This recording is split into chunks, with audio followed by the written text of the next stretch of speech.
Code Enforcement Officer's report. I've got a couple of things to update you on. There's a couple of meetings coming up. The Town Council is going to hold a public hearing next Thursday on Wilson Hall to take public input on what should be done with the building. I think I let you know last meeting that to take the pressure off the tower, the upper roof was removed, and I got a couple of short videos just to show you in case you're curious of what it looked like. So these are a couple of cranes. This crane here obviously is picking up the upper part. This one here has, you can't see it, but there's a basket where two workers are in and actually cut off the 4 posts with the chainsaw.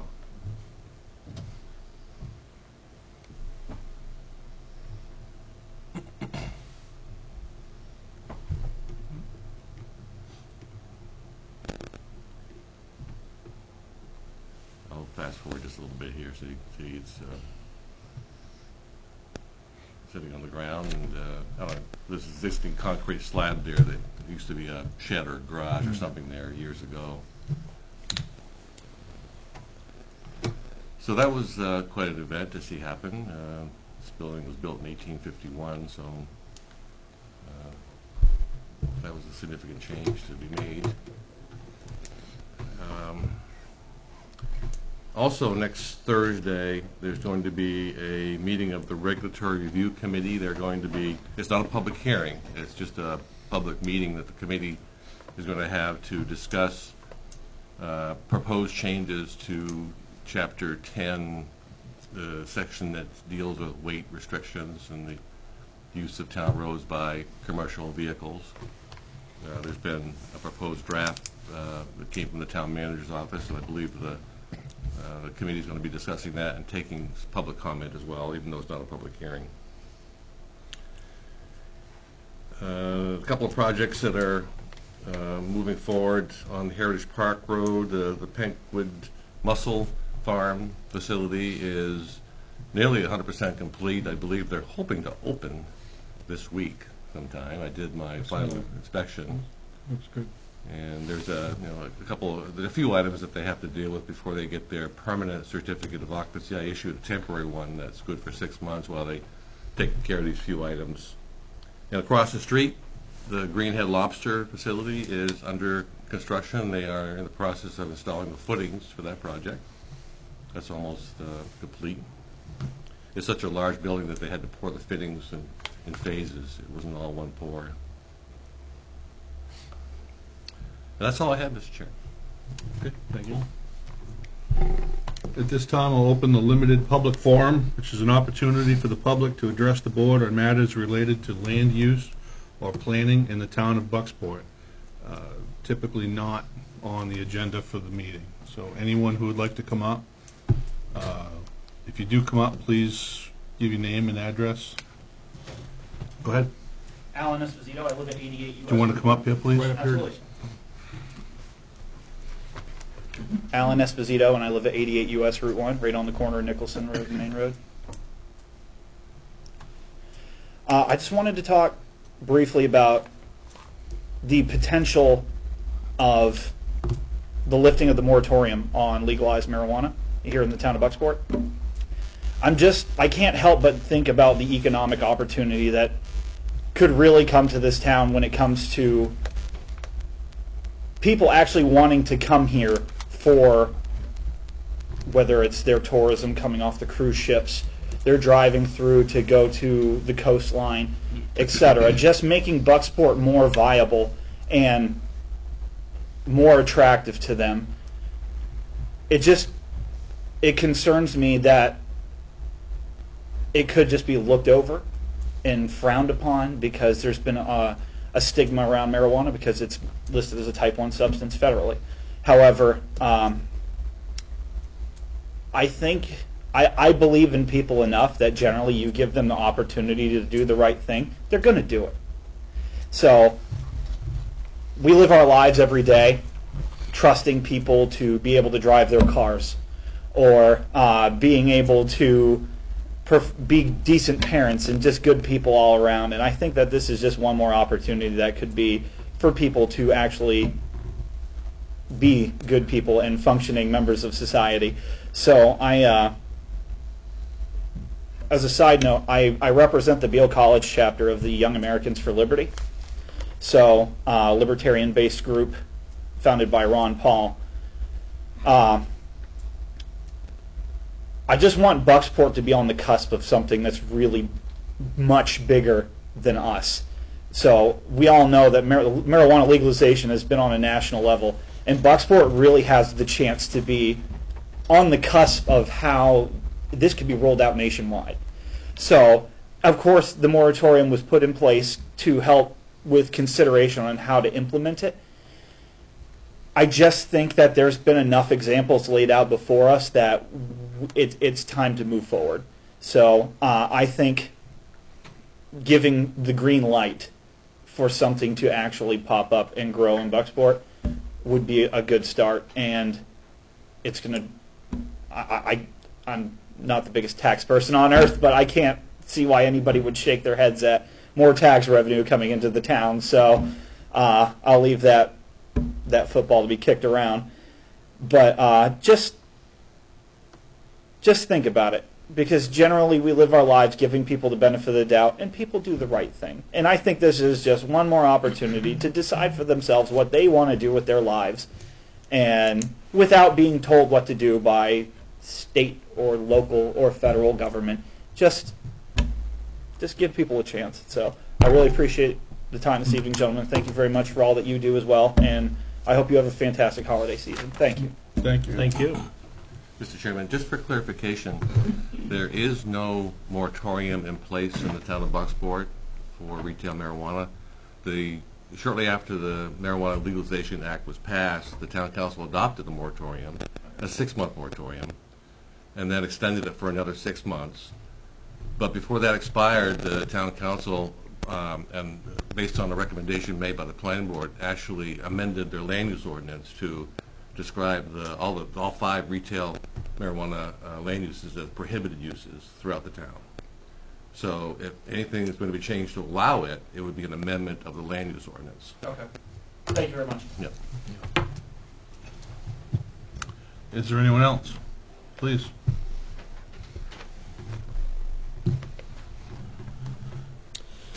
Hello, my name is Michael Fitch Jr., and I'm a resident of Bucksport at 26 Broadway. The prohibition of recreational alcohol sales began in Maine in 1846. The prohibition laws were repealed in 1934. Recreational alcohol prohibition lasted for almost 100 years, and today in 2018, the sale of recreational alcohol is a staple aspect of not only Maine's economy, which boasts some of the nation's finest breweries, but also the local economy of Bucksport, where recreational alcohol is sold in small businesses that I like to frequent, such as Glenn's Place, Irving, Ledbetter's, McLeod's, Verona Wine and Design, Bookstacks, Friars Brew House Tap Room, Harborview Grill, Tozer's, and Bucksport House of Pizza. Now, it's crucial to point out that the sale of alcohol in these businesses is not for medicinal or industrial use, but is strictly used for the purposes of recreation for responsible adults. Repealing the prohibition of recreational alcohol sales resulted in a plethora of jobs, new businesses, and revenue for the town. Repealing any and all restrictions regarding the prohibition of recreational cannabis sales will have the exact same effect as the repeal of prohibition regarding recreational alcohol sales. First, it's important to realize that marijuana can be used recreationally in Bucksport under Maine law as long as inside residences and in accord with certain other stipulations. Prohibiting the sale of recreational marijuana will not keep the substance out of Bucksport, its consumption, or its purchase, but it will necessarily keep out revenue, jobs, and new businesses.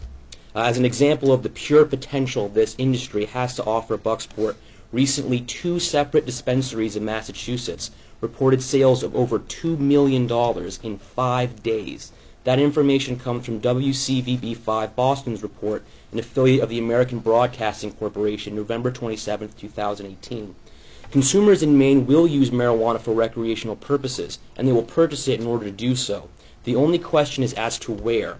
By forcing consumers to leave Bucksport to purchase the products they wish to buy in other towns, all Bucksport businesses will lose potential revenue. If someone has to make a trip to Belfast, Bangor, Ellsworth, Portland, etc. to purchase the product, they're likely to use that time already allocated to shop for that other products, such as Going out to eat, buying groceries, getting gas, purchasing gifts, getting haircuts, having work done. That's all revenue that I believe would be best spent here in Bucksport. We should always be looking for ways to keep revenue in Bucksport to support our local businesses and our economy. Secondly, there needs to be a justification for allowing so many establishments in Bucksport the right to sell recreational alcohol, alcohol being a substance that is addictive, can be abused, and does impair one's ability to operate a vehicle, but not recreational cannabis. To keep things in perspective, a recent study by the National Institute on Drug Abuse found that only 9% of cannabis users demonstrate signs of addiction, whereas alcohol had a corresponding figure of 15% and nicotine 32%. Both nicotine and alcohol are sold in several locations in Bucksport solely for the purposes of recreation. Finally, and most importantly, New England and Maine specifically are in the midst of a deadly opioid crisis. Just recently, a meth lab was raided in Bucksport on Central Street. Another location was raided in Bucksport on September 10th of this year, 1,000 feet from the Reach School. Yet another location was raided in nearby Verona Island. While these substances have been criminalized for years, the use of these substances are actually rising. The opioid epidemic is a large drain on our local economy, workforce, and actually costs the lives of an increasing amount of Mainers. During this entire time period of substantial increase in the use, abuse, and overdose from opioids, both opioids and marijuana have been criminalized. A recent study for the Journal of Internal Medicine discovered in states which allowed for medicinal and recreational cannabis sales that the amount of opiate overdoses decreased significantly. It was also observed that pharmaceutical opiates were prescribed less frequently because of alternative options. Recreational cannabis sales leads to less opiate use, therefore less abuse, therefore less addiction, therefore less of a demand, therefore less of a supply, and therefore necessarily less overdoses and potential loss of human life. Seeing that prohibition of recreational alcohol did not work in Maine after its prohibition for nearly a century, and its reversal has strengthened the economy of Bucksport, that barring the sale of recreational marijuana in Bucksport will necessarily lead to a loss of revenue for a variety of our industries, that there is no justification for barring recreational cannabis sales when we allow for recreational alcohol and recreational nicotine sales, and that recreational marijuana sales are statistically linked to significant decreases in opioid use. I propose the following amendment regarding zoning. I propose the ordinance found in Appendix K, Section 9, regarding retail marijuana social clubs or any other restriction on marijuana or cannabis sales be removed and the sale of cannabis or medical marijuana be allowed. I mentioned a lot of statistics. I'm not going to go over them all of them, obviously, for the sake of time, but if requested, I am prepared to do so. And I also want to second the sentiment. I want to thank you for your time and listening to us, and I hope you have a wonderful season as well. Thank you very much. Thank you.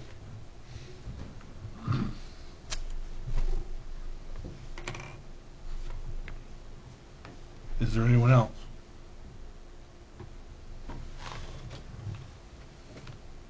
All right, seeing no one, we'll close the limited public forum. Thank you to both of you for your well thought out presentations. We'll move on to unfinished business. We have none.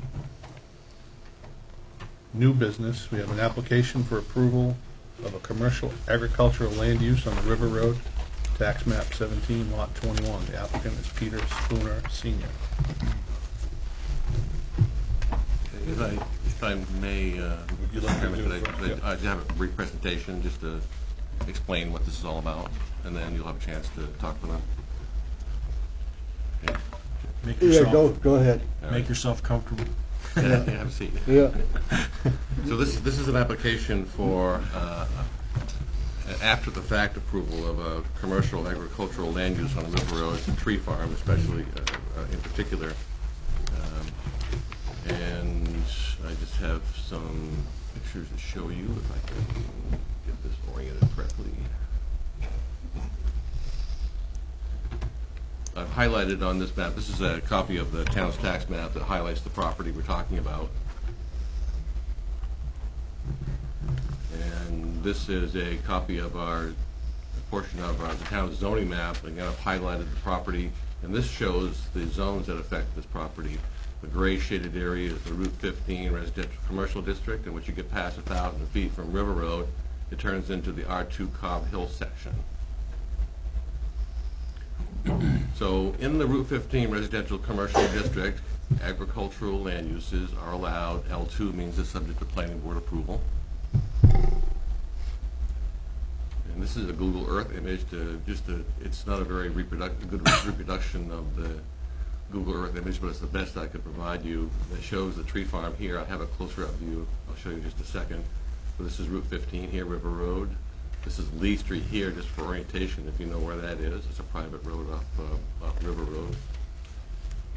And here's a little closer view. This obviously is the tree farm. This is more mature growth than back in here, I guess. And this is the driveway that comes up to a utility building. The red object there is a pickup truck parked there. What this image doesn't show is a second entrance that goes roughly right through here. This is a street view. This is looking north on River Road. The entrance to the tree farm is just past this mailbox on the right. And I'm pointing this out because there's sort of a curve here that does limit the sight distance when you're coming out from the property to be able to see traffic clearly coming up River Road. The other direction, there's no problem in sight distance, but when I visited the site a couple of days ago, I drove out the new driveway that you can't see on this image, and I was worried about traffic coming up River Road. Traffic drives very quickly on this road here, so that was my only concern about this site. Now I also have a video to show you that I took while I was there.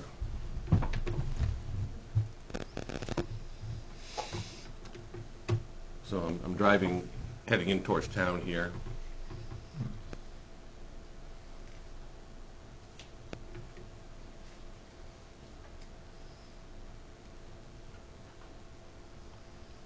And here's the second driveway here that you couldn't see on the Google Earth image.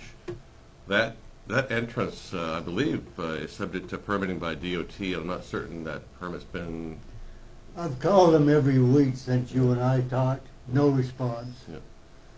So I passed that entrance. This is a sign that's been put up to advertise the Christmas tree farm. There's a small shed. So I'm going to drive up the other driveway.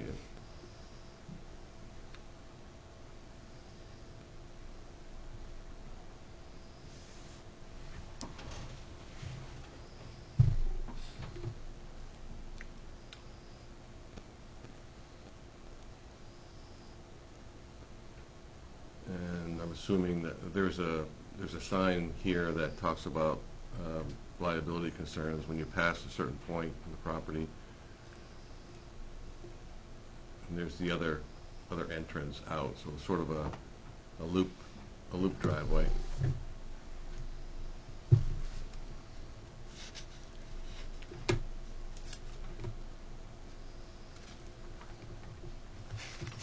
I took a shot of an area here, sort of between the two driveways, that looks to me like a pretty good area to establish some parking. There really isn't parking to speak of for customers coming to the property to purchase trees. And that's one thing you'd be looking at when you review the standards, is whether there's sufficient parking available.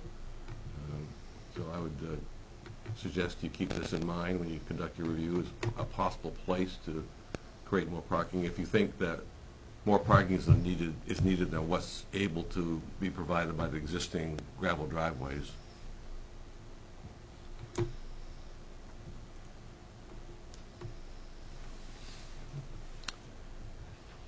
So one of the reasons why I do this presentation is to provide you with enough information to help you become familiar with the property, so you don't feel a need to have to go do a site visit yourself. And I'm hoping that's the case here. Mr. Spooner is here, obviously, to answer any questions you may have and describe what his plans are. Sure. Was the site distance from the other driveway significant enough to allay your fears about Which driveway? Well, the second driveway that you showed. I exited the property from the driveway that apparently hasn't been permitted yet, the one that he's added. That's where I exited the property. That one still made you nervous? It did, yes. It seemed to be further up the road, that's why I was Yeah. asking. Were you going towards Brewer when you left the place? Or No, I was turning, heading back you to were town. coming back Yeah. into town? So that's coming around the corner, yeah. So if you went out the original driveway, are you right on the corner and have no visibility? I mean, that's always been the main driveway there forever. But yeah, you can see both ways there. You didn't, from the main driveway. I haven't exited the property from that driveway, so I can't tell you It's really. been there for lifetimes. That one might have Better view. distance on Yeah. both. Yeah, It's and on I the agree corner. with what he's So, saying. It's a close look going back there on that curve. Yeah. And, Curves just enough to reduce the sight Yeah, distance. I agree with you. Yeah, yeah. Jeff, you mentioned, so it's already a Christmas tree farm. You That's said been for years. Yeah, I mean, obviously, when you start a tree farm, yes, you're not going to have a product for several years. Right. So that's sort of the scenario here, I guess. But So now we're ready to sell trees. We've been growing them for 8 years, Yeah. there's one of the Okay. boxes, yeah. Yeah, when I retired, my son thought I better have a job. That was nice of him. But it is subject to planning board review. The sign is subject to a sign permit, so that's why we're here tonight.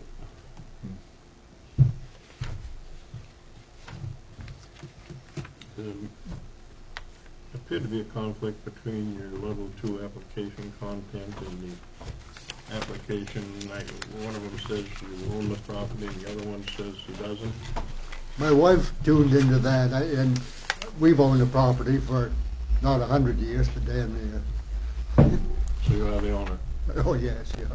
Yeah, we've been paying the taxes for a long time. You got a 0 under the applicant is not the property owner. That's why I was on your. I understood that 0 to mean that wasn't the case. The X means it was and the 0 not, but I do own it and always have. It's in your records. What, number 3? Secretary, I mean, it was, I'm not sure, George, why, because I have verification from tax records that Peter Spooner Sr. is the owner of that property. it was just this document. Yeah. You're right, I noticed that, yeah. You had the 0. I can't explain why I put a 0 there. Okay. It should be an X. Also, I'll just note that abutters are notified, and the application was reviewed by department directors. I didn't get any response from any abutters, and there were no concerns expressed from any department director. So public safety didn't have a concern with that. Well, actually, that's, the police department responded, but I Yeah. did not hear from the fire chief. I don't think I'm actually, I don't think I did. I think I did hear from him. There were no concerns anyway. From the fire chief? Right. And the police chief hasn't made a visit to that site specifically about the traffic, has he, or has he? I can't answer that. No, No. okay.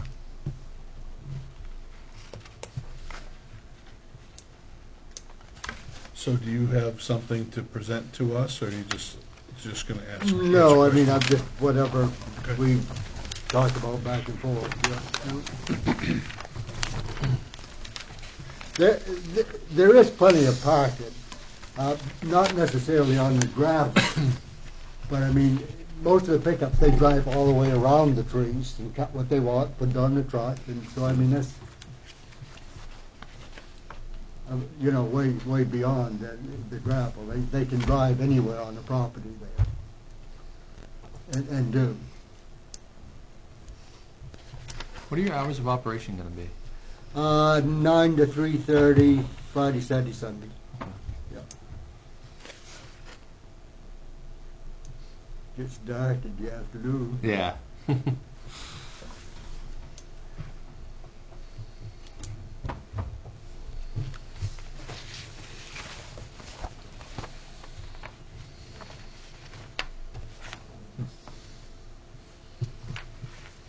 I guess we'll start going through the level 2 review, if there are no more questions.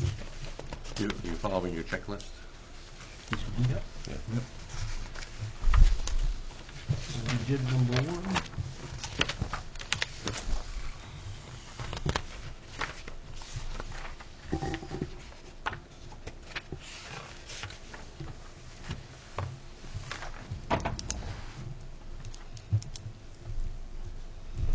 So, Jeff, you've done your presentation. Mr. Spooner has really no presentation, just questions, answer questions.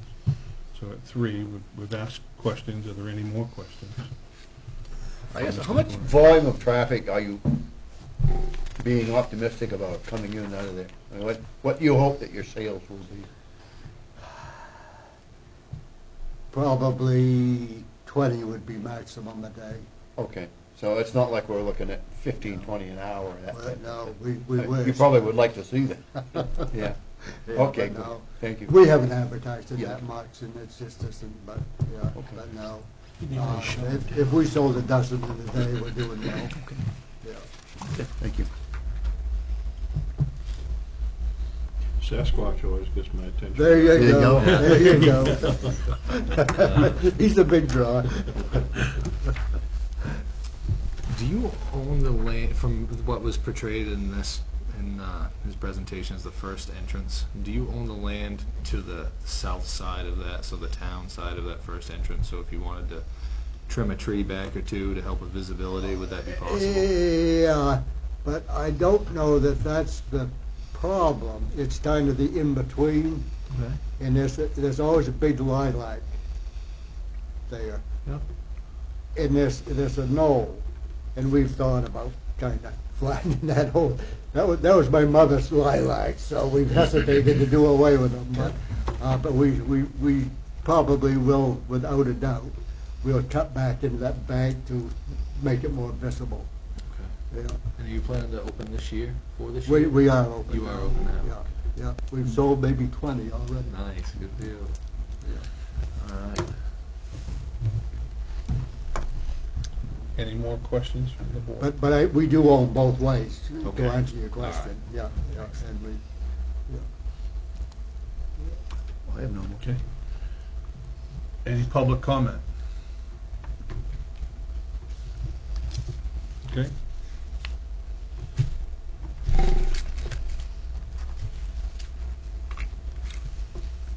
Do we usually do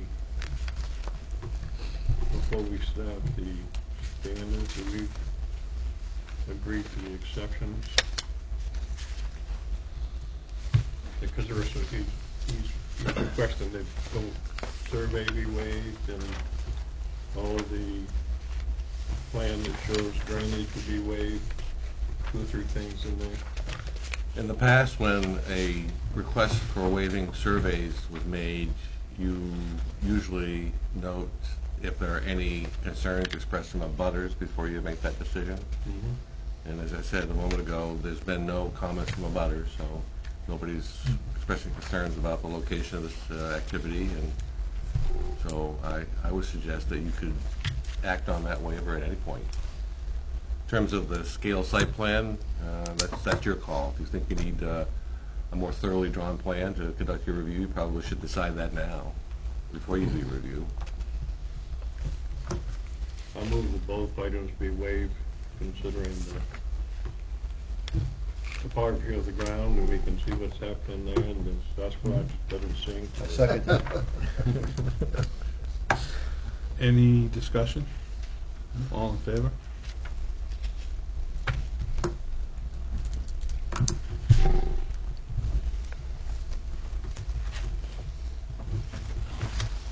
So we're going to start with environment standards.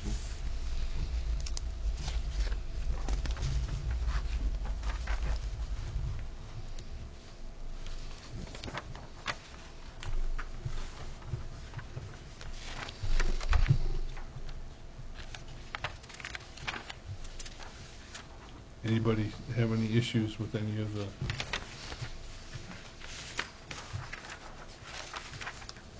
Since there's no construction really involved, I'd move that they're non-applicable. I'd second that.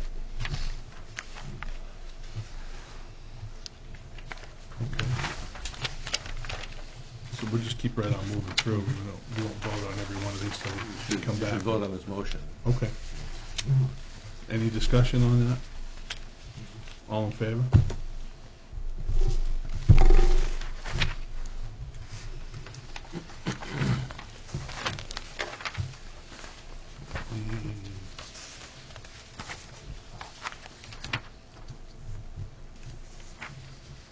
Special area standard?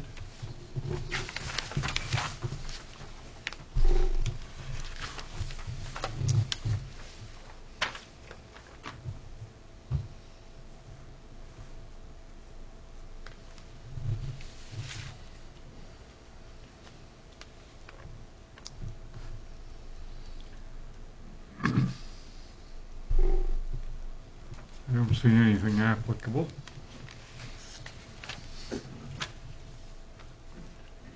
Second.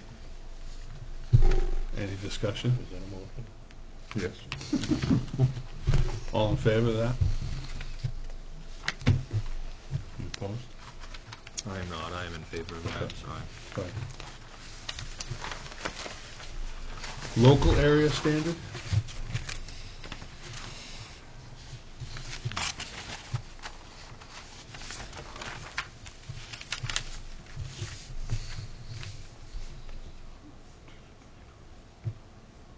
They're not gonna put up any big lights, Yeah, no lighting. flashing lights or anything, No electricity over there. any colored lights, Christmas tree lights. no electricity. We could do that, and put those on the sign. On the generator. No generator. Solar.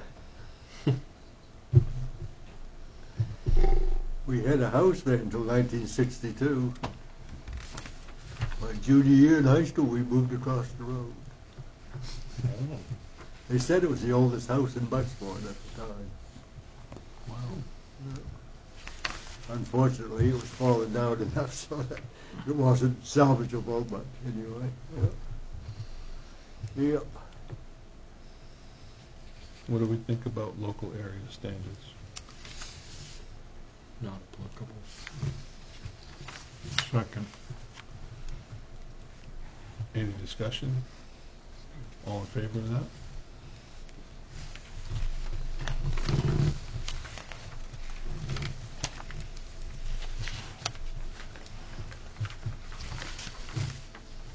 Public safety standards?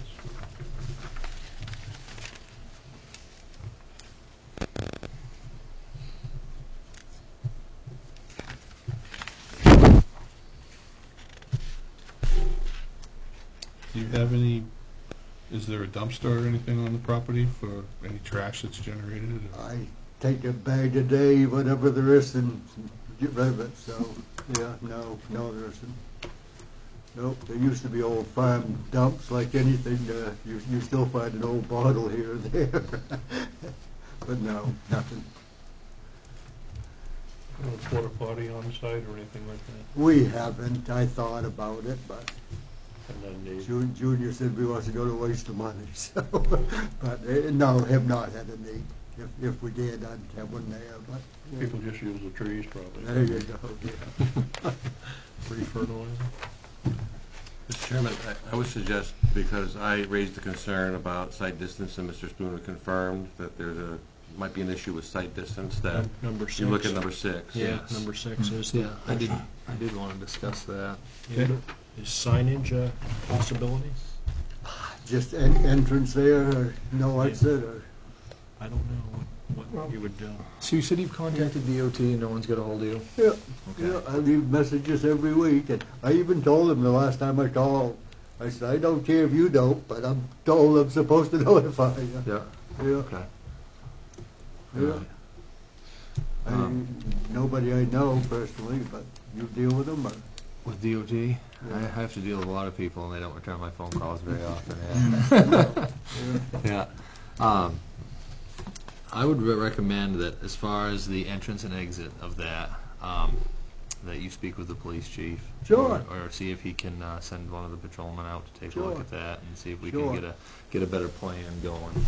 And two, what it amounts to is, the property across the road has been in the family for ever. Yeah. It's always been a farm crossing from that property across to this one. Yeah. Straight across. Yeah. All we did was tie it in. Right. But we've always used it to run farm equipment back and forth across the two properties there, so. And I think what Jeff is getting at too, if you're gonna have a lot of people coming. Oh, and going exactly, from that and I agree with property, him. It is, you know, Maybe, yeah, you kind of had to really get out there to see if anything was coming over What here. would the sign read if you put a sign up?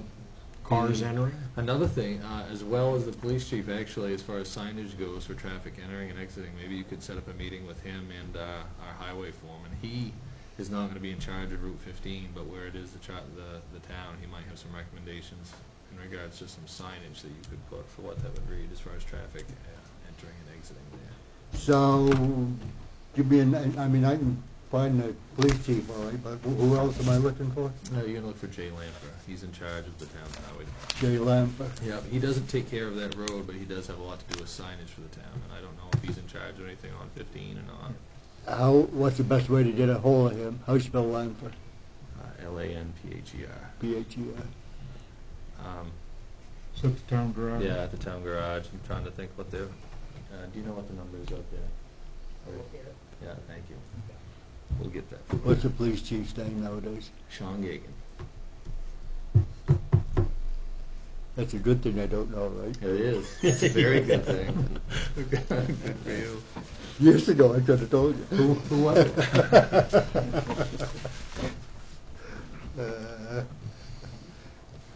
Is there, As far, so, to finish addressing your concerns on that, on number 6, when it comes time, I just think we'll just make a, based on, make a contingency based on approval from, make sure the police chief doesn't have any issues with that. DOT needs to approve the permit for the second one. That's something that would have to be done. So I was just going to suggest that you make your approval contingent on Yeah. Mr. Stewart getting the permit for DOT. Yeah. It may require an application that they're waiting for from you. But that would be for his second. The second one. For the second, but the first entrance, what we're calling the first one, which would be the one that's most south. That's a legal existing That's entrance. existing already, okay. So you understand what where we're coming from on that? Yeah. Okay. All right.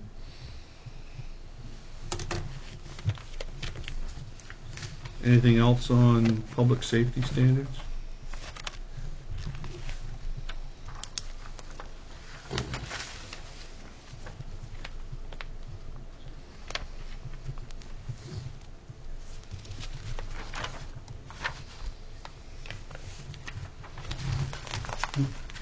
Okay. Specific use standards?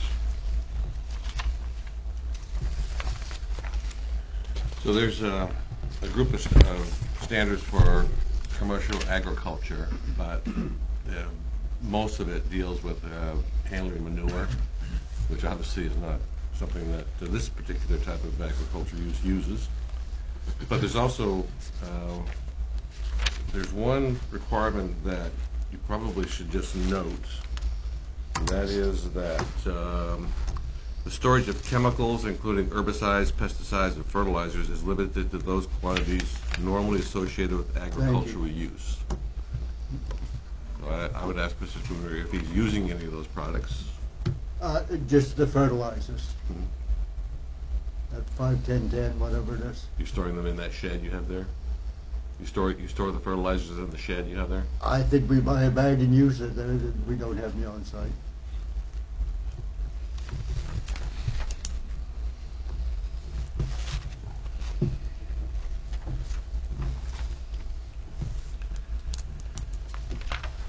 And then the other standard that applies to most applications that come to you is parking. And the ordinance requires for commercial agriculture, 1 space for each employee, 5 spaces for any commercial agriculture use offering product for sale directly to the public. You think there's more than 5 spaces available there for cars to park? Yeah, Pete has sliding parties and they have at least 40 there. Okay. So And that's when there's 2 or 3 feet of snow, so. all right, there's yeah. plenty of parking if you So- plow it. They don't we have- plow it, Okay. yeah. Yeah, They don't have- that's the red pickup. Yeah. They don't have to be identified or anything. I mean, like you said, if they're driving around the trees, you just park where you park. Yeah, right? he's not required to provide a paved parking lot that's striped, so it's- Right. you can't identify spaces on gravel. So. So as long as there's nobody parking out on the road, everybody's in on the land. Whatever your comfort level is for documenting the 5 spaces plus 1. That's a bad road to park on. Yeah.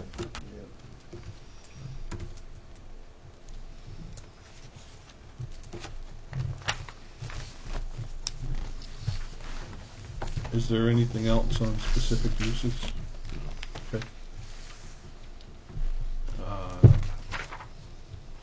And the last one is dimensions. There are no dimensional requirements that apply to this land use.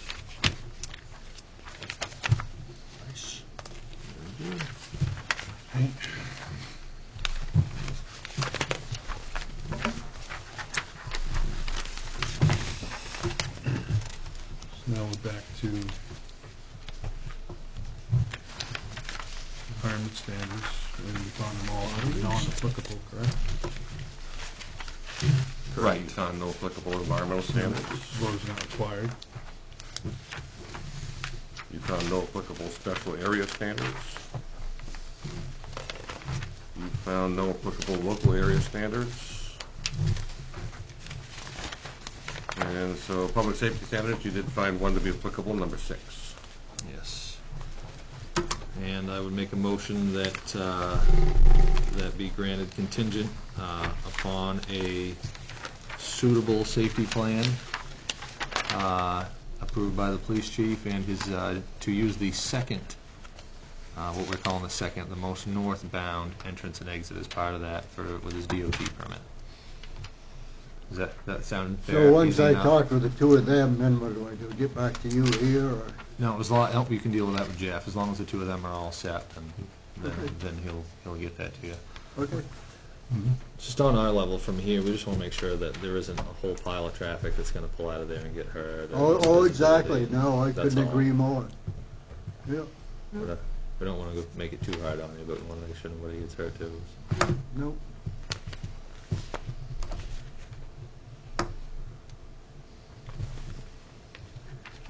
So, Make a motion. He made a motion. So yes, I made a motion. I based would on those second two. his motion. very good. Any discussion? The motion was, safety plan. Contingent Safety plan, upon, signage, and still try to get the permit from DOT. Yeah, keep calling them. Okay. All right.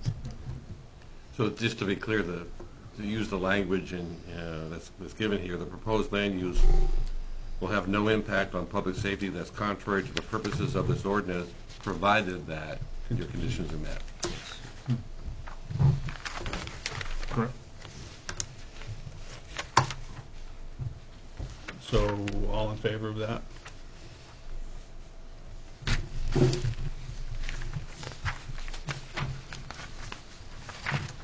And the specific use standards, he said there's no storage of fertilizer, so then the parking would be the only concern.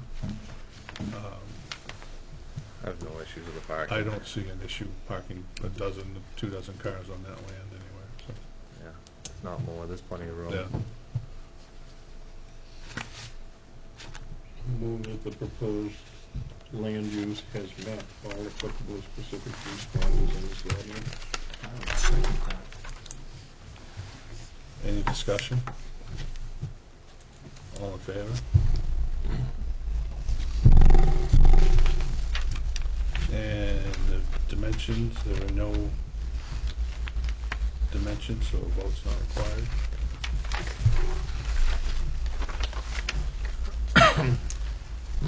So the decision?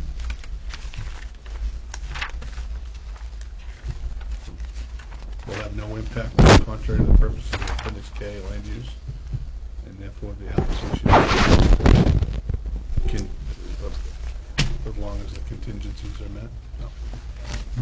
Right, I mean, you have that conditions placed on Yeah. your approval already in the record. Okay.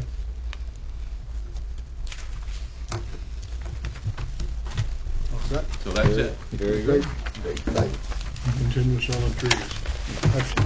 Merry Christmas, I I was gonna guess. say, I'll you come should back say. next year for the marijuana permit. Maybe, come back for that next time.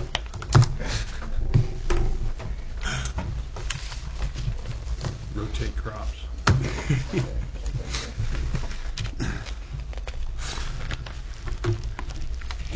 Administrative business. Continued review of proposed changes to Appendix K.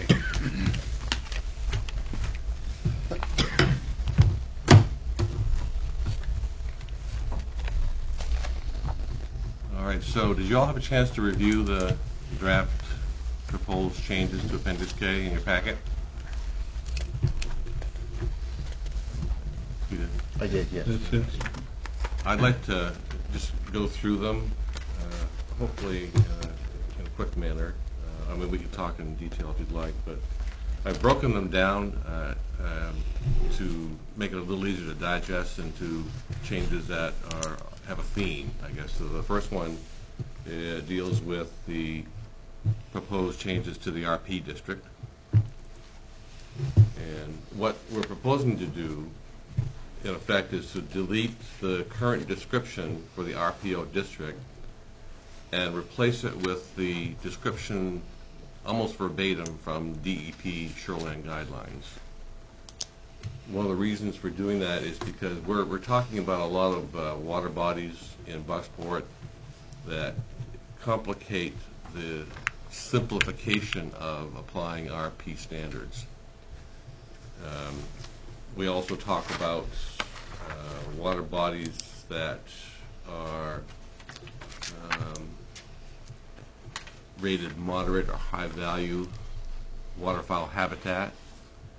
That's being deleted. I mean, we can have that in there, but when you have that in there, all the RP districts that we were kind of pressured into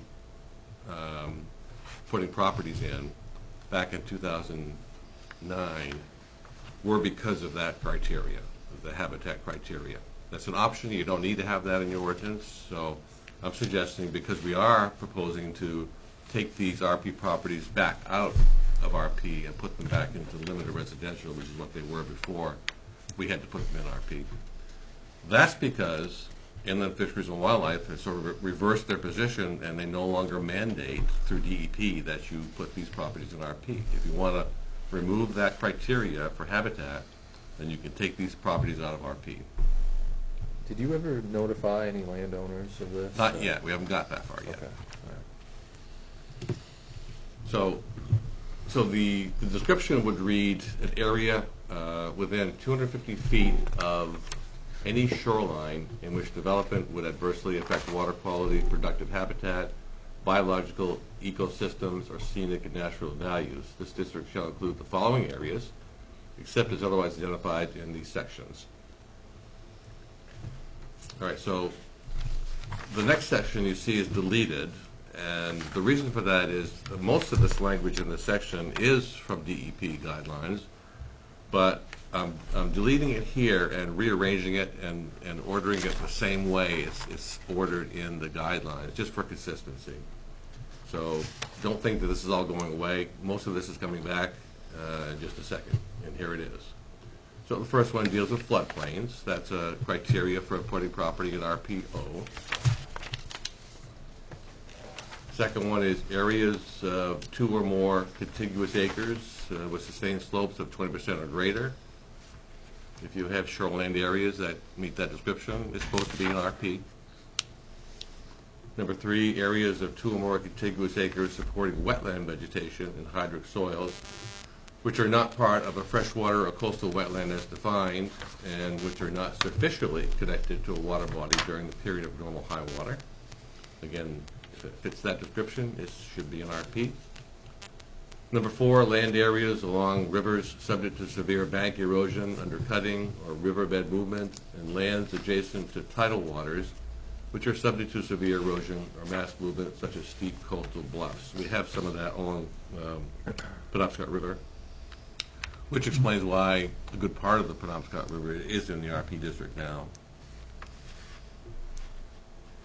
So 7.1.12.1 is a criteria that the town of Bucksport has added. The town of Bucksport adds the following districting guideline for the establishment of a resource protection overlay district. Number one, land areas surrounding Silver Lake, the town's public water supply, except any developed area that was in existence before December 10, 2009. That date is the date of the adoption of this ordinance we have in place now that replaced the town's original land use ordinance that was adopted in 1995. So the date of the repeal and replacement was December 10, 2009.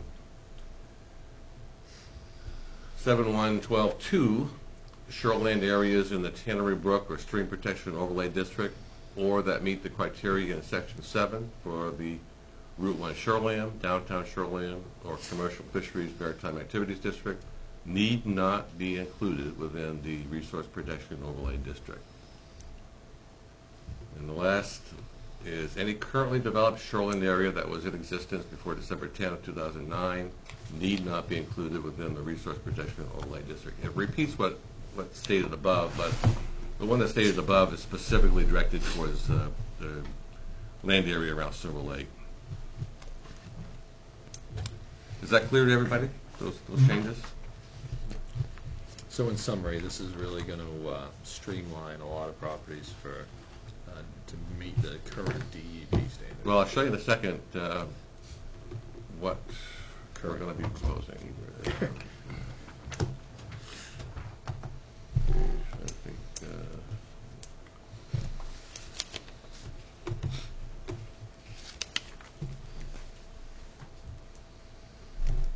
so the areas that are highlighted in blue are the areas that the town put into RP in 2009 because of what we were told we had to do.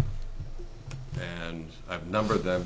The numbers correspond with the following maps that show what we are proposing now to do to these areas, to take them out of RP. So it starts at the top of the town and it works its way down.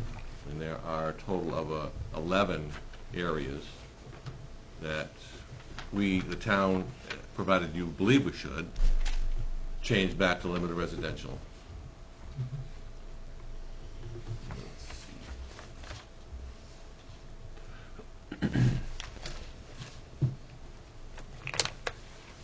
And on each map, I've made the notation that we're changing it from LRO. It was changed from LRO to RPO in 2009, as required by DEP. The proposed change back to LRO for a DEP memorandum dated 12/7/2012. I don't have that to show you tonight, but that was a memorandum that DEP sent to every municipality in Maine that said, in so many words, you don't have to keep these properties in RP if you don't want to. So there's the next one.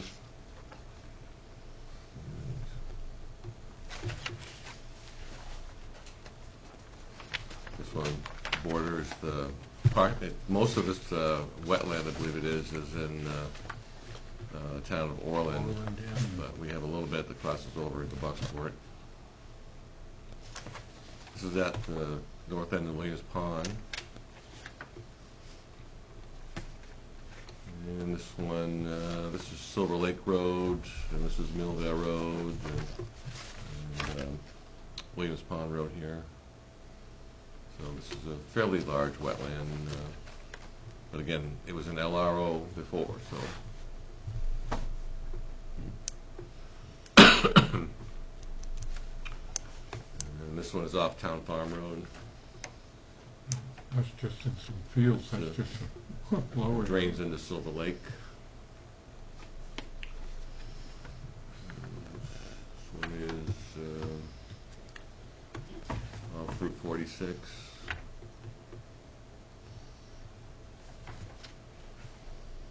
Another one in the same area.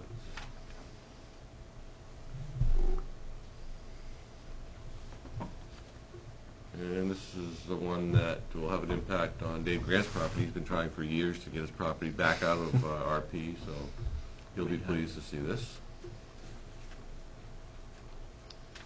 And then we have this one, which was kind of hard to see, but but this little hash mark area here is in a shoreline zone that we call limited resource protection overlay district.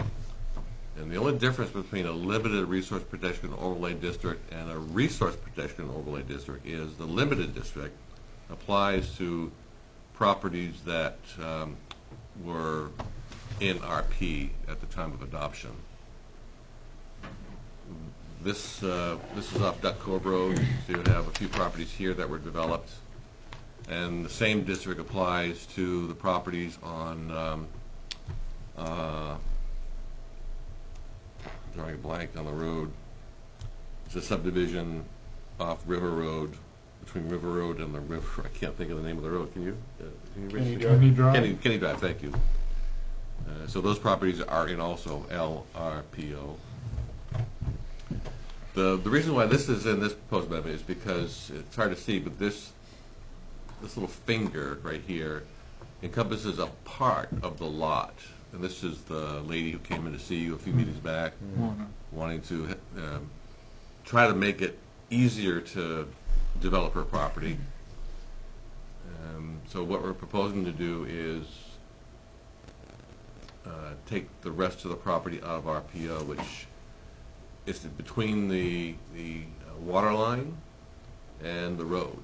There's a sliver of land there that's would be put in the LRPO district if DEP approved that.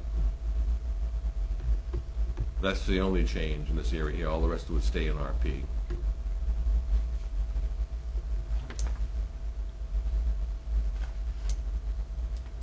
You all clear with that? Any questions or comments on the proposed changes to RP? All right. Move on to the next group. This one deals with accessibility. As you recall, there was a group of seniors here a couple meetings ago recommending that you make these changes. And what the changes involve are on this table, changes affecting stairs and ramps. In any shoreline district, right now, stairs and ramps do not require a permit if the stairs have no landing or if the landing is no larger than 16 square feet, and ramps no larger than 16 square feet. Currently, if they meet that standard, they do not need a permit. I'm suggesting that you remove that restriction or that provision,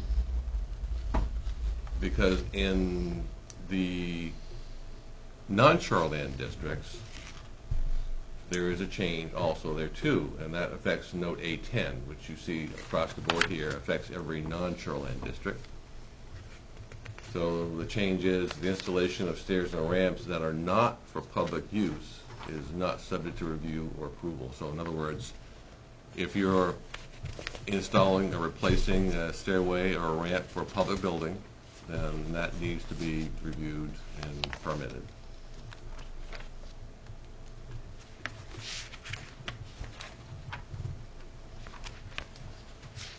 The next change that deals with accessibility is a new standard that's added in the public safety standards group that deals directly with accessibility. The objective is to ensure the accessibility of public facilities.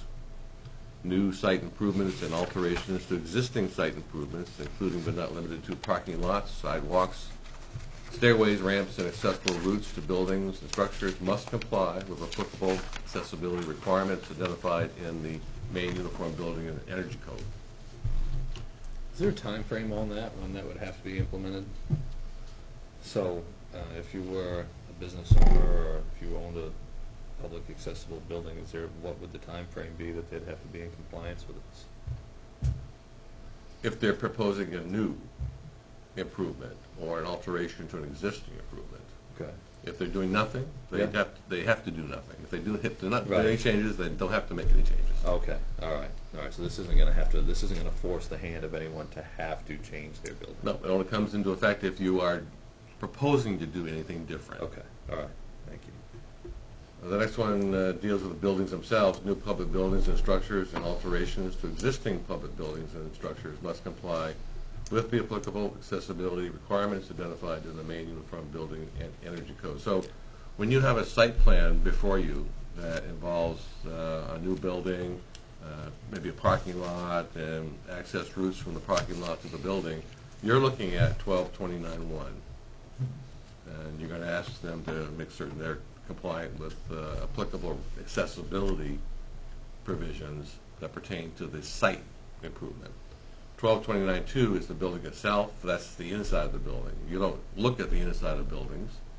That falls under the code enforcement officer's authority. So the CEO will be applying 1229-2 when the application for a building permit is reviewed.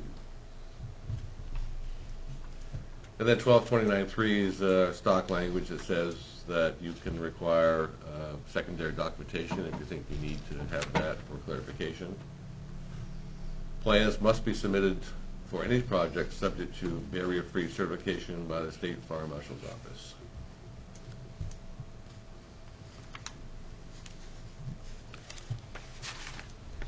And that's the extent of the proposed changes that provide for accessibility review. Any questions?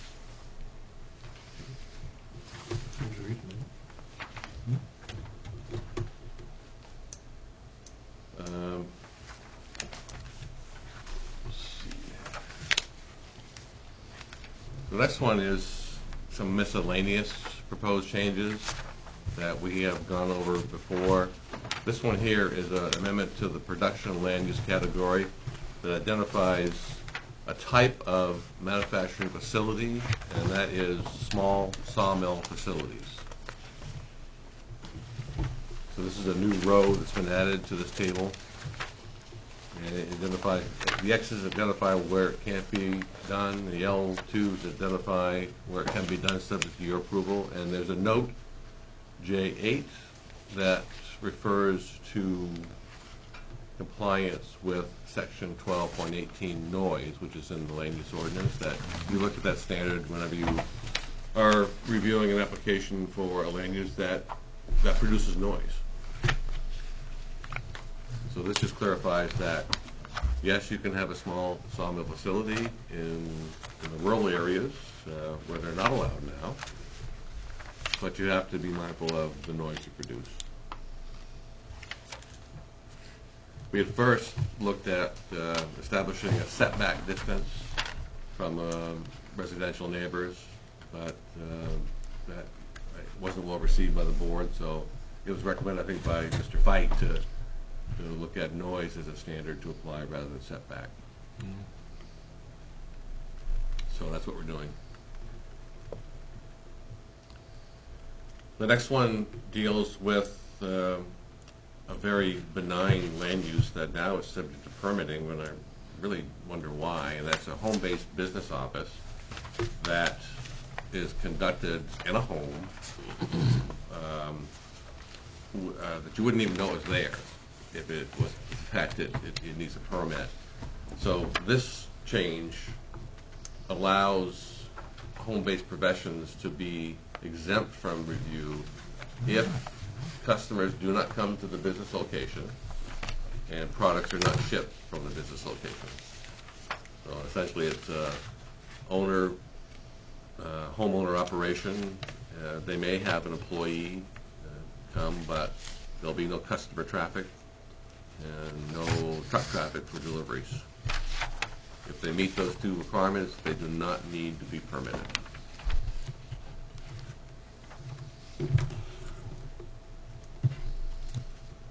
The last change in this group of changes is a definition for a small sawmill facility.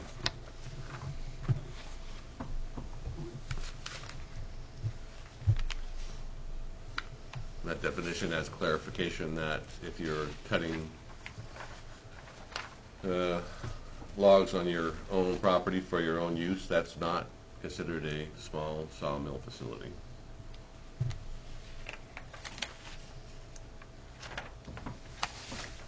Any questions? How's this going to impact the example we we ran into with the two gentlemen who presented to the board? Where does that stand? Well, I believe the noise standard could be applied, and if I received a complaint about noise, I would be looking into it. Okay.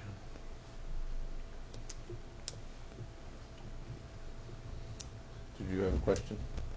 Yeah, Jim? could you repeat that last thing you said about the home, the sawmill, the last thing you said about it? In terms of what?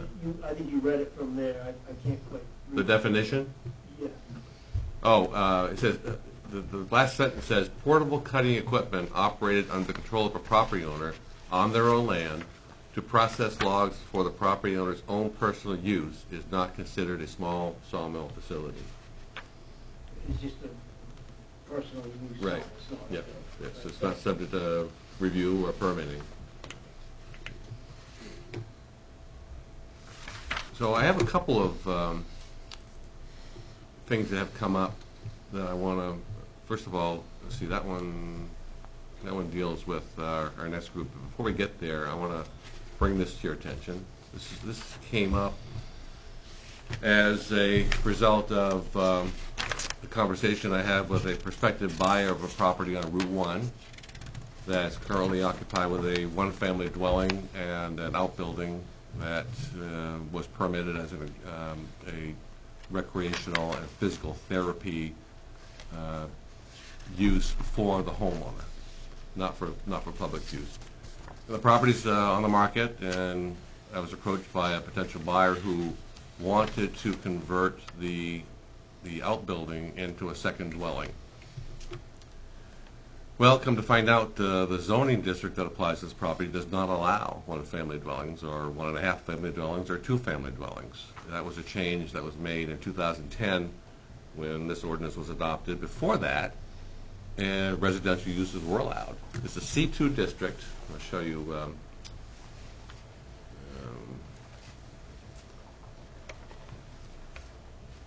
I know I have it here. Here it goes. So this is the C2 district right here. This little narrow strip here, this is Bayview Avenue, that's the Village District. The property that we're talking about is right next to it. This is property right here. Used to be the horse ring. Yeah, I think so, So, years ago, yeah. yeah. Years ago, yeah, it was. The property is currently owned by Jessica Gordon, so that may Right. ring a bell to you. Yeah, her father's an architect right there on Bayview.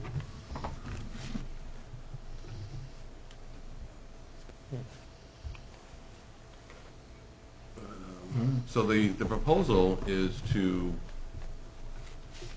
go back to the way it was when the ordinance was adopted in '95 and allow residential uses.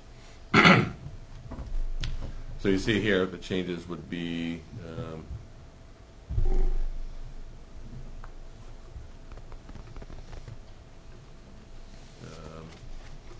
sure why these, this was a deletion that, this was done at the last amendment. I'm pretty sure it's done at the last amendment where we changed it from an L2 review to a 0, which means it's not subject to planning board site plan review, it's subject to subdivision review.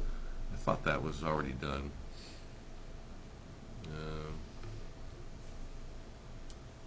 Anyway, in this table here, you can see the X has been replaced with L1 in the C2 district column for one-family dwellings, one-and-a-half-family dwellings, and two-family dwellings, and also tiny houses. So where that piece of property is, I mean, I'm familiar with that piece of property. They just want to turn that, I believe it was an old barn that's been converted into a garage. They want to turn that into a... No, it's not a garage. It's not? What is No, it? It's Those are occupied as- exercise. Yeah, exercise, physical therapy. She was injured in the car in New York, Yep. so disabled. She, one of the buildings there was her exercise. Yeah, they did Oh, her is that what that physical was? therapy Yeah, right there. physical therapy. Yeah, but I've seen it. I guess my first thought on that is the next place up from that location is another house And then Yeah, from there is the Spring Fountain Motel. So this being zoned for non-residential just confuses me. I believe the rationale behind the change to prohibit residential was so that this area could be so commercial growth could be encouraged Yep. in this part of town. Yeah. And you do see some commercial activity here. This is all commercial. You go beyond This it. is residential Place. as well as commercial. All right. Then you have commercial here, Friend's place. here, but then you have That's the ravine. Yeah. Friend's place. So- And that's all residential around there anyway. right. So The S drive right there is the property you're talking. yeah, right here. Right there. The potential buyers also are interested in possibly adding a third dwelling on this property sometime in the future. I believe it would be roughly in this area right in here. I mean, it's right next to a development anyways. Right. I don't see a big problem. What's the difference? So we talked about just moving the zoning boundary over one lot, but Well- I would rather you consider allowing residential uses zone-wide here instead of just focusing on this one lot. And how far would that zone go? If it was, if residential was permitted zone-wide for that particular zone, what would that area cover? Well, there you have it. This is all the C2 district right Okay, here. thank you.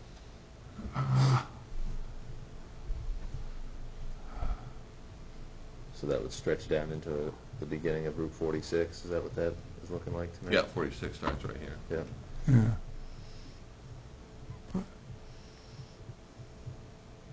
And you said that was changed to encourage more commercial activity on Route 1. That's my thinking, that's why residential was made an outright prohibited use. Right. By changing it back to how it was, do you think it would hurt any sort of commercial development? Well, you want to weigh in on that, Rich? I mean, none of us Not to can put tell you on the spot. None of us can tell the future, but I can't see how putting another house next to another house that's not visible from Route 1 anyway would hurt anything, but We discussed that a lot. I think the only thing I can see is the house that is between Spring Fountain Motel and Glenn's Place. By making any of these changes here, will that have any impact on any type of enforcement you may or may not be looking into on that property? right, that may open up that property to become residential again. It's hiding in the bushes right there. Right, it's hiding in the Yeah. bushes there. Well, it's still standing, I guess. Right. It's like so many other things that come in front of us anyway, everything's a case-by-case basis. What would be the issue with moving the boundary, like you said, over from where it stops right there on Nicholson to just, on Bayview, and just pushing the boundary over a little bit further? Yeah, just to include that lot. Just to include that lot for this particular purpose, because this is a very specific... Now, Yeah, then you don't have to worry And you about don't all have to the worry about implications. the consequences of anything else down the road. Exactly. That's very reasonable to extend that to that area. What Yeah, about, I think that's the most reasonable solution. I want to see common what the lot sense. lines for old Mrs. Harriman's lot looks like for you. I don't have the overlay on this laptop. I can show the zoning map. Hmm. Otherwise, we're stuck with going through the implications of every possible scenario. Right, of a bad decision, Yeah. something turning bad to... Exactly. Yeah. And I mean, the idea of commercial on So- Route 1 is important anyway, but this particular piece of property and that... So, that lot that she's on's a spaghetti lot. It actually went almost all the way to Racecourse Road. I don't believe it goes any farther than this line here. I think there's a divide there. Oh no, This it is a goes separate lot up here. goes north, but I mean, they originally were part of long-range lots.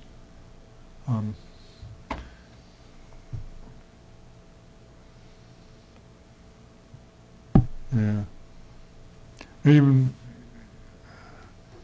Mrs. Harriman's lot's the next one. It's just a couple rods wider. And it does go all the way back to Racecourse Road.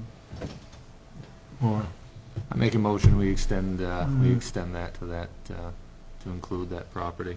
I would second that. Any Because discussion? right now, on the other side of Bayview, you've got the non-performing Family Dollar road and lot. Right, yeah, that's a ways down. Yeah. But Surprised no one that's, ever moved anything up there. Not yet. that's kind of too bad. Not yet, Rich is working on that. Just to share with you, one of the reasons why I suggested a zone-wide change is because of what the comprehensive plan talks about. The comprehensive plan actually identifies this whole area here as rural residential growth. But is there a plan, other than the comprehensive plan, are there any other plans submitted for that in the works at this point in time? There's not plans in Jeff. Excuse me, may I speak? Yeah, please. Thank you. Help us. Where is Park Street? Is that C1, C2? It's right there. Okay, and that is That's C1. that is C1. Does C1 have the same restrictions as C2? In terms of residential? Yes. Let's see if I can find. While he's looking, the reason why I asked That that was supposed question. to be originally professional and retail C1. development. Yes, I remember Residential building uses it. are allowed in C1. They're all allowed. they are there. Okay. Work has begun with Mr. Wardwell has met with the town to continue that for the cul-de-sac Yeah. to continue up, and for, of course, they'll have to come to this committee, but it's with his who's that firm we met with, Jeff? It's his contractors, his engineers. So they're working on the town's extension of Broadway, Yeah. and Mr. Wardwell's extension of the cul-de-sac on Park Street to combine, and then it And will that was- go up further. Quite a while ago, and there was going to be a senior assisted living center He wants to- Yeah, that was along, in the works along quite the some upper time. part. Yes, So it And he wa- connected to Broadway, correct. up by the senior Boy, apartment that'll improve complex the there. property value Yeah. of that. Right. But, Yeah, there So he wants to do residential up there, or both? maybe on the upper. There's nobody lined up for those properties as of yet. Right. It's a huge property. That's But I obviously- believe this committee has already permitted the bottom half, Okay. if I'm not mistaken. That must there have been were done some lots time ago. laid out in that lower Yes, 5. portion. Yes. I know. Okay. I just wanted to make sure that you were aware that that was actually going on as well. So we are working on that with Mr. Wardwell to make that happen by the spring. No, thanks, Rich. That's good. That's great to know. Yeah, it is. Big That's US. Bayview. Maybe, That's Bayview. because there's an existing right-of-way all the way from Broadway, all the way through the pavement. And that's still in that same zone. Because when I laid out those lots for, Russ, what was the, carpenter foreman that, owned the house around the corner? So if more was permitted for residential, Jeff, then that would not have any restrictions on anything commercial trying to move in, just opens that land up for more possibilities, correct? No, we're not proposing to He worked with Mel. restrict any commercial Okay. uses that are allowed there now. Right, just open it up to the residential We're gonna possibilities. wait till we all get together. Anyway, I was reading that up around, and we had to lay out Broadway up there, 'cause it comes all the way through to there at the time. Sorry. No, that's all right. So we have a motion and a second to move the zoning boundary over to include the Gordon lot in the village district, right? Correct. Yep. Right, which would take care of that particular situation now, but it wouldn't, it would not, Impact all of, yeah. what is it, It C2? wouldn't impact all of C2. And the Park Street property is part of C1, correct? Okay. So we'll either, if we do move that boundary, we could end up piecemealing this time after time, move it again, case by case. where there isn't a long line of commercial clients knocking on our door to develop all that land. I don't see why it's changed, it's any different than C1. Like I mentioned, the comprehensive plan recognizes C2 as having potential for residential growth over commercial growth. Which is prohibited right now. C2 prohibits residential, except for multifamily. Multifamily isn't allowed use. My concern, the reason why I made my motion to just include that property for now, is because that is what is on the table in front of us at the time. And without knowing what would be coming down the pike in the future, what could be good or bad, it gives us the option to try to control a little bit more for the best interest of the town later on, was my thought. But I understand what you're saying as well, Jeff. It just opens it right up to any possibility. The village district really is a district that's designed to include dense development, densely developed residential neighborhoods. You see, that's the case for most of the village district. It involves small lots. The minimum lot size is very small, 5,000 square feet. Residential growth, however, has a much larger minimum lot size, and I'm wondering maybe that might be a more suitable district to put this in, to bring this line down here and erase that line and put this lot in RG instead of village.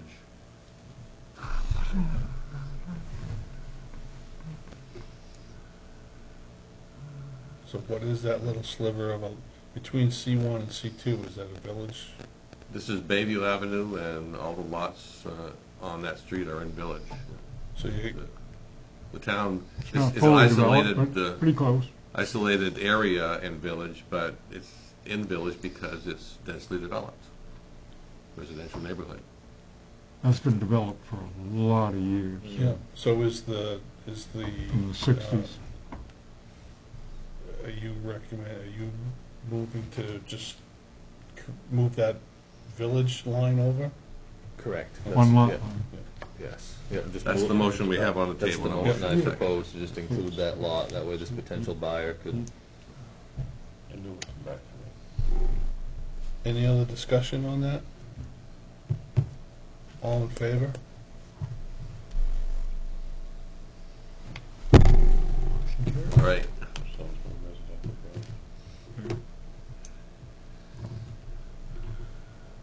So that's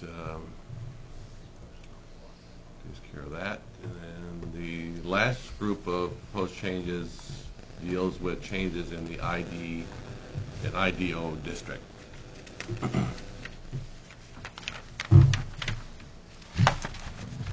So I went through the table of land uses and met with Rich and also our tax assessor. We talked about uses that might be suitable for location in this part of town that aren't currently allowed. The description for the ID district essentially is an area that's suitable for large industrial uses and smaller commercial uses that are deemed to be appropriate for an industrial setting. So, from that perspective, this is what we came up with. First one is auction houses. That would be L2. Next one is meeting facilities. These are all assembly type land uses, by the way. Indoor recreational facility is the next one. And that's it for assembly uses that we believe might be appropriate for that part of town. Next group is education uses. And the changes here are a little more involved. What we're proposing is to delete 3 educational categories, those being post-secondary facilities, private schools, and public schools, and replacing them with just one new land use, which is down here. I forgot to underline everything in this row should be underlined, and it's not, because this is a new row called schools. And you'll see in a minute there's also a definition for what schools includes. So in the ID and IDO district, schools would be allowed, school administrative offices would be allowed, and small educational facilities would be allowed. There's a footnote that pertains to schools in the ID and IDO district, and the footnote reads, this is amended from what it is now, the land use is limited to schools that offer training and education that meet licensing or certification prerequisites, and schools that offer specialized training. When I've been having discussions with representatives of MMA, and they've looked at this, and they want to be certain that not only schools of this nature be allowed, but also post-secondary facilities. As you see here, the term post-secondary is deleted, so there's Licensing and certification. there's another added change that you haven't seen yet, that I'm going to show you here in just a second, which is this. So what I just read you now is amended to refer to post-secondary education as a type of school that would be allowed in ID and IDO.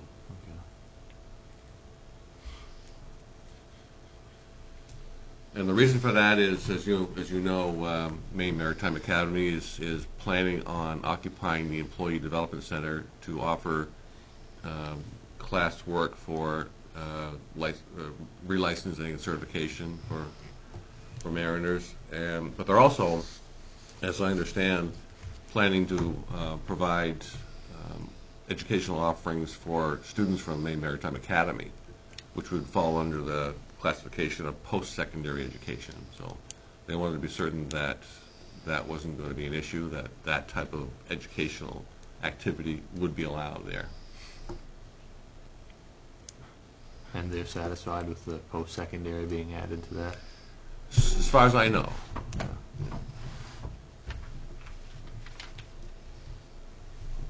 So you're saying there's something different, post-secondary, whether it's specialized training or post-secondary education. I find that.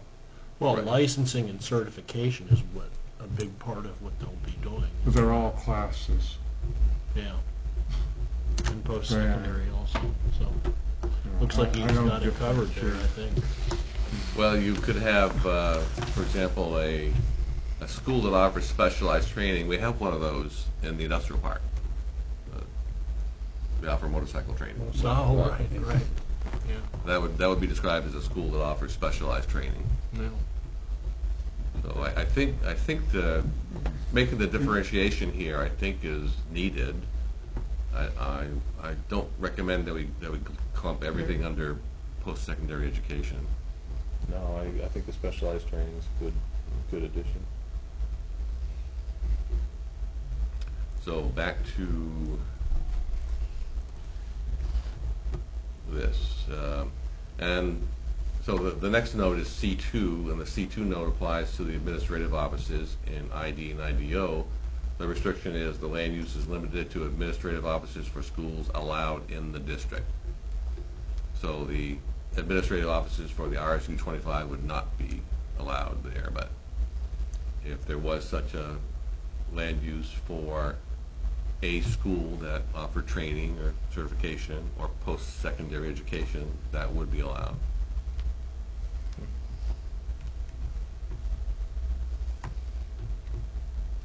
Any questions on this category? Looks good.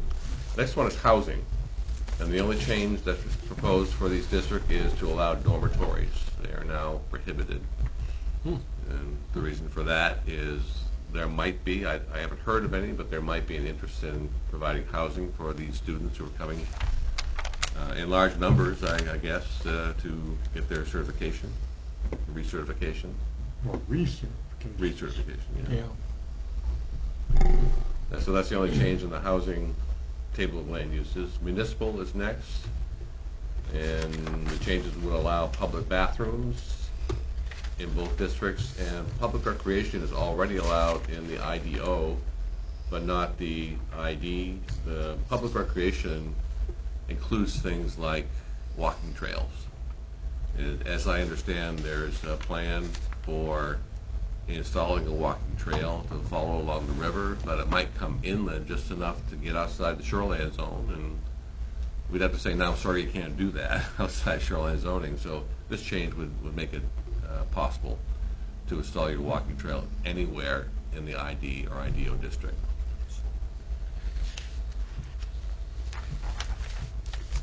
Professional, this is just to recognize that you might have land use in those districts that includes a business office, which is not prohibited. So that's a change. Site work. Boat launching facilities is currently allowed in IDO. I'm suggesting you also allow it in ID because you might have some part of a boat launching facility development that goes inland beyond the 250 mark, which puts it outside of shoreline zoning. So this just simplifies that, so you don't have to worry about the shoreline boundary line if you're proposing a boat launching facility in this district. That would have to be approved by DEP anyway, wouldn't it? Yes, I'm sure it would be, yes. So that's the only change there.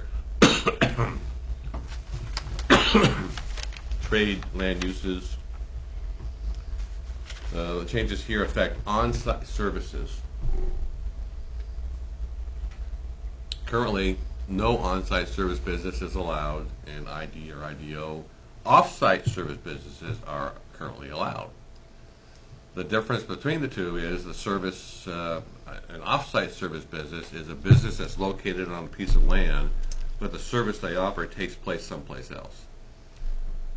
On-site services are just the opposite. The business is located on a piece of land, and their service they offer is also done on that piece of land. So we're suggesting that any on-site service business could be an appropriate land use in the ID or IDO district.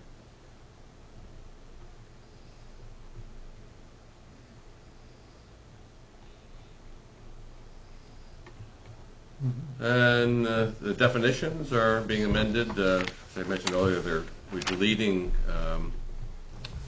a definition for private school, public school, and post-secondary education facility, and simply calling it every educational land use a school, whether it's publicly or privately funded. And the examples include kindergarten, middle school, high school, adult community education, alternative education, trade/technical schools, academies, colleges, and universities. What would you call Head Start? Pre-kindergarten? I don't know.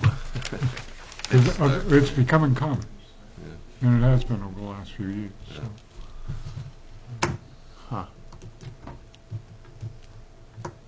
Well, these are just examples, Ed, that you're not limited to these labels. Yeah. Yeah. If it fits the idea of what a school is, then it would be allowed.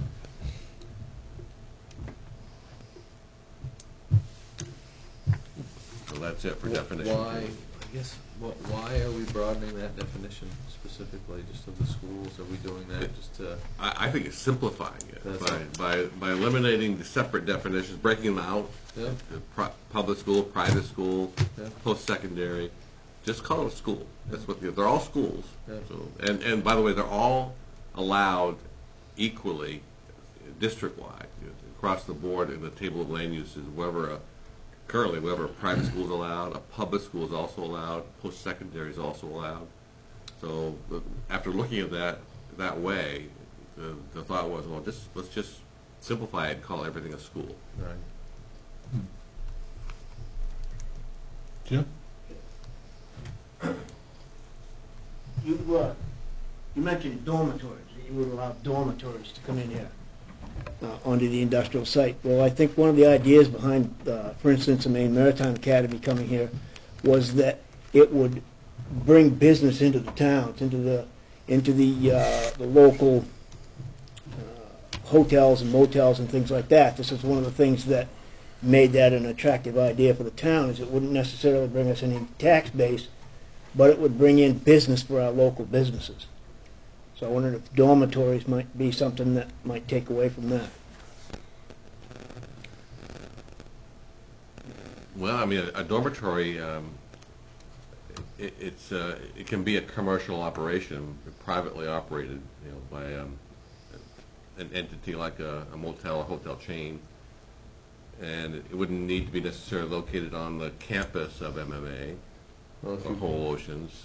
But even if they were staying the night at something that was owned by Maine Maritime Academy, they still have to eat, get fuel, and do other things in town. It still brings the masses here one way or the other. It might not be to the max scenario, but it may still accomplish more than what we have at the moment.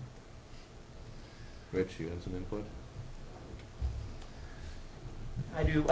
President Brennan from MMA will be addressing the town council at its next meeting on December 13th, so that should clarify what the project's going to consist of at that point.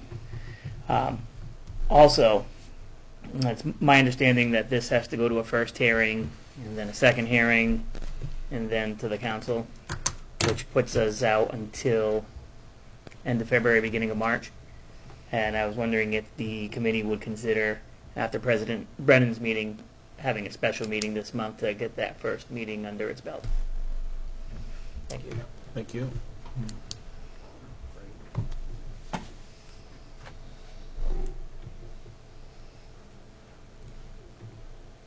So that, I've concluded the presentation of proposed changes to Appendix K. And I haven't heard any concerns or suggestions for doing something different. I just want to elaborate on Mr. Morrison's comment there. It's just you got me thinking a little bit about the dormitory thing. We don't have that was really specifically added to include just for the potential and possibility for Maine Maritime Academy, right? That's really what we were, what our goal The thinking was that if you have a lot of people coming into town to attend training at Right. that facility, I mean, they can find temporary housing in Bangor or Brewer. right, but to get them here would be but- ideal. But I guess but what I'm they're- getting at is I had heard that we had mentioned that Maine Maritime was still negotiating the size of the land lot or so on that they were attempting to acquire. Is that the I don't case? know. Okay. I guess I'm putting the cart before the horse just in that thought, but I just didn't want us to say yes to something that would make a mess for us later. Well, see, making this an allowed use doesn't mean it's going to happen. Right. It just means that if Just somebody means they wants to can. do it, They can. it's a possibility. Yeah. It would be an allowed use. I mean, we have a lot of examples of that Yes. throughout the table of land uses. Yes, There are we do. uses that we think might be suitable to have, Right. but we don't have. Right. All right, moving on. So if the board is satisfied with proposed amendments to Appendix K, the next step, as Rich pointed out, is to conduct your first reading. And he's asked for a special meeting this month, so what's your thoughts on that? Bring up a calendar in case you want to look Yeah. at it.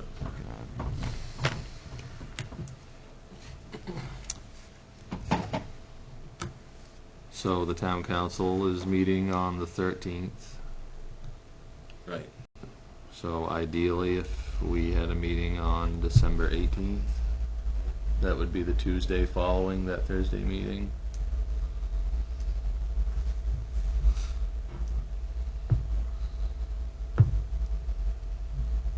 That works for me. What are you saying, the 20th? 18th. 18th. Are you all available on the 18th? What was the purpose of that meeting? To expedite the review of the proposed amendments. So if you didn't hold a special meeting in this month, then you're looking at a January meeting to just do your first reading, and then February to do your second reading. As you know, in January, your regular meeting day is a holiday, so that's something we have to settle on tonight, is what your meeting date in January will be. But this will help grease the wheels for Maine Maritime Academy? Yeah, the due diligence period for that project is estimated expiration the first week of January. So a sale can happen anytime after that point. I'm just worried if we let it linger out till March, that sale's going to linger for a couple more months, and it may not. But I know the attorney's been adamant that the current wording of the district of a non-conforming use and the word discontinued, they're not confident with that. Let's do it as soon as possible then. Thank you. The 18th. 18th it is. 18th at 6:30. 6:30 p.m. Everybody available for that? I'd also request that at that meeting, that you would consider taking up an application that I just received today for approval that's related to the discussion we had about the Gordon property. The application I received today was for approval to change a non-conforming use to another non-conforming use. That being the outbuilding on that property that's occupied by a residential accessory use. They would like that to be changed to a dwelling, which is a principal use. So that's a change of occupancy. Both of them will be non-conforming. Currently, they're non-conforming. So they would like the planning board to approve that change to expedite their sale of that property as soon as possible. So they would like to be on that agenda, if you don't mind. I don't see why not. There isn't going to be any more research that's going to be required between here and there other than what they can present in that time frame, is there? They should be able to present any information we need. They have a very well-prepared application. Okay. And like I said, they want to do this.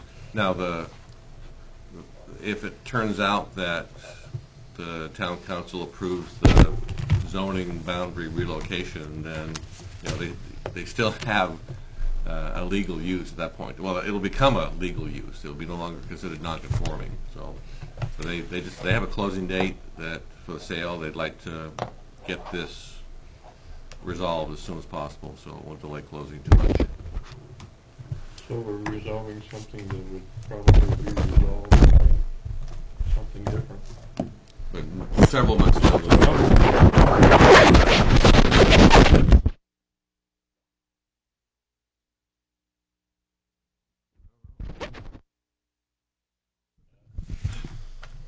We're gonna work in, I'll second that motion. enforce all the rules to benefit, Just on vacation. Yeah. All right, so I'll prepare all these proposed changes in the first reading format, and then we'll go through that process on the 18th. Schedule the second reading for your meeting in January. You want to schedule that now, January meeting?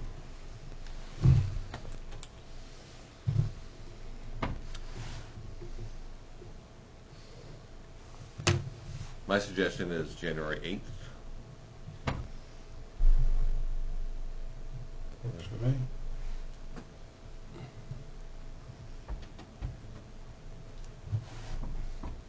You all have agreement to that date? I don't see what we can just celebrate New Year's here. Yeah, really? Might as well. You bring the champagne. Sure.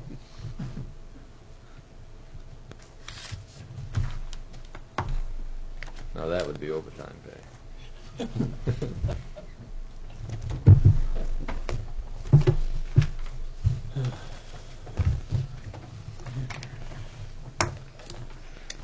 that it on Appendix K? I believe so, yeah, I think we've covered everything. We'll move on to the review of the Catholic Cemetery shoreland revegetation. So this has been an ongoing ordeal in some ways to get this clearing violation resolved, and finally I think they've done it to my satisfaction. So I'm going to show you a short video to see what you think about it.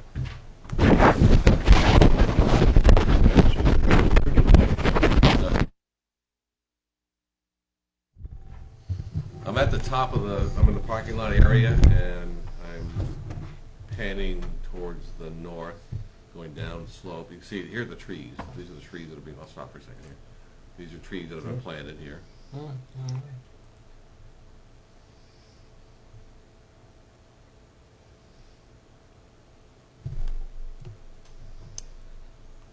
They're about, I'd say, 6, 8, 10 feet apart, maybe. Well, looking at it from there, they really did cut a lot out of that, didn't they? Mm-hmm. You don't notice it so much from the road. I'll stop you just for a second to point out something. There's a little erosion going on here that I brought to their attention that needs to be fixed. That will be washed out eventually if they don't take care of that. But there's some rutting going on here from erosion.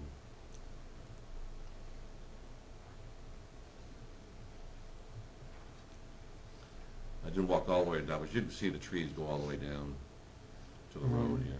And there's I'm even a more couple. interested in the trees on this, the fill-in area there. Why? Why? Because that's where predominant, the buffer was supposedly not to be disturbed, was about 250 feet from the lake. And down in that undeveloped space down there. They focused on providing a vegetated screening between the residential properties next door to the cemetery Right. to satisfy the neighbors' concerns. Yeah, they were very So upset about that's all I have to show you there. Is there any comments or concerns about that? I Well, shared with as long as they're taking hold, you know. Is the abutter much happier now that? I have not heard from the abutter. That looks different than the last Yeah. replanting plan we saw. There Yeah. was a different variety of trees, I think, going Yeah, in. and there's some natural regrowth happening there as well too, which is perfectly fine. Yeah. All right, I'll pass that on to the church and let them know that they have satisfied the resolution of that violation. Was the abutter notified that that would be put up for? No. Okay.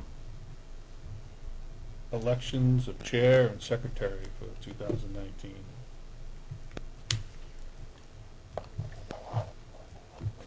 I would make a motion that the chairman continue as our chairman and our secretary continue as our secretary for the year 2019. And you move over here to your rightful chair. I second that motion. Did I have to move? Yes. I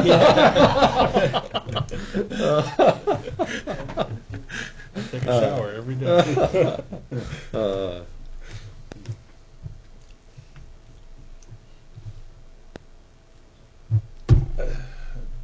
Any discussion? I'll take believe notes none is again. needed. All in favor? I'm going to abstain. All right. I guess we have to abstain. Thank you. Thank you. I'm not moving. All right, fine, you can Not stay. moving? I like to see. You can stay, All fine. right, I'm comfortable here. Okay, yeah, I don't want to get a fur ball. And now we got to amend everything again. Anything else? I do have something, Mr. Chairman. I'd like to bring the attention of you and also our board. It looks like we've got a lot of business coming up affiliated with Maine Maritime Academy. And I want you folks to know that I have an affiliation with Maine Maritime Academy. I serve as one of their shipboard firefighting instructors. Right now it's one weekend a month is what we're doing, okay? It looks like we're going to have a lot of business with them. I see no issues where I would be biased or would go one way for them or one way against them, one way or the other. I think I could make decisions based on what's brought before me. But I want you to know that I do have an affiliation with Maine Maritime. I graduated from there, Right. I worked there for 14 years after I retired from the police. so I love it. But I've been there once or twice. Yeah. But anyway, I just want you and the board to be aware that I do have that connection, but I see in no way where that would affect my judgment. I think it's helpful we have both of you. Yeah, I don't see any issues with that. So that's something It's an that you want asset. to bring forward when they come to you for approval. By the way, what I have shared with them is because the building on the former mill site was built there specifically as a training location for mill employees, that's the recognized use of that building, a training facility. It's currently owned by Bucksport Mills LLC. If it changes ownership to anybody who wants to continue using that as a training facility, that can be done without any town approval. However, I think because of the change of ownership, they're going to need to provide on-site parking. They won't have the ability to park across the street like no employees used to do. So that's going to be subject to planning board approval, parking lot plan for that building, for that property. And there will also be, I understand, another split of the land that will require an amendment to the subdivision plan that you approved a few months ago. For that property? Yeah, my understanding is that the Academy is not purchasing the entire parcel that's owned by Bucksport Mills LLC, is that correct? 4 acres. Yeah, that's a 17-acre parcel, I think, 14, 17? 12. 12, okay. So there's going to be a split. Really? That's an amendment to an existing subdivision that needs your approval. But that hasn't been sold yet, Nothing's correct? been sold. That has not been, Nothing's been sold yet. No, it's Zero. there's a So- purchase and sales agreement. It hasn't been sold yet. They're in their due diligence. Hence the reason for the January. Hence the reason why I was asking, Right. because Jeff had made aware that they will have to get an amendment to the subdivision that you all agreed on a few months ago. So they want us to subdivide what we already subdivided when they haven't done anything for us yet. Right, which is BS. For It's AIM. just- Yeah, AIM would have to come forward. It's not Maine Maritime Academy. Am I correct in saying that? AIM would have to be the Bucksport one. Mills. Bucksport Mills, Yeah, excuse me. will be doing the subdivision. Would be doing the subdivision request. Well, it's AIM, basically. Potatoes, potatoes. Yeah, it's just legalese. Guess it's a good thing we didn't put any rods in, huh? You're digging them all You up? know what? That was my first thought of, wow, after as forgiving as we were that first round and not to produce anything the second round, that's interesting. See, CMP's portion of that property is still CMP's too. right, So, wow. All right. Interesting, very interesting. Anything else?